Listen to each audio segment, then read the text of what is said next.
নমস্কার সবাইকে, good afternoon.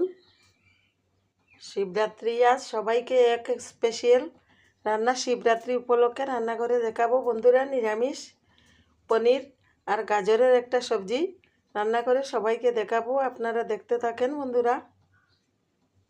আমি পনিরটা ফ্রাই করতে দিয়ে দিলাম, দুধ দিয়েই বানাবো। আপনারা ভাত রুটি সব কিছুতেই এই শিবরাত্রির দিনে নিরামিষ খেতে পারবেন। এইটা অনেক মুখরোচক খাওয়া হয়, এইটা খুব ভালো হয় খেতে।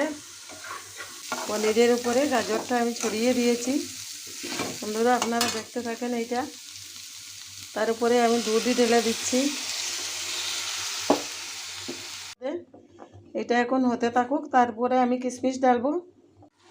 এটার উপরে আমি গুড় ছড়িয়ে দিচ্ছি, আপনারা দেখতে থাকেন। এটা শিবরাত্রির দিনে আর সব কিছু দিয়েই খেতে পারবেন, পুরি রুটি যা কিছু আপনাদের মনে হয় সব কিছু দিয়েই খেতে পারবেন। এটা অনেক ভালো হয় খেতে। এই যে এটা এখন আমি ঢাকনা দিয়ে রেখে দিব।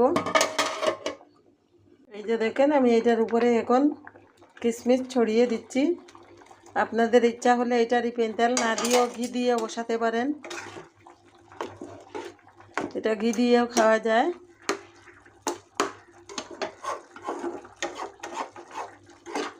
এই যে আমার গাজরের পনিরের রেসিপিটা বনে গেছে, আপনারা দেখেন। এই শিবরাত্রি স্পেশাল গাজর পনিরের রেসিপি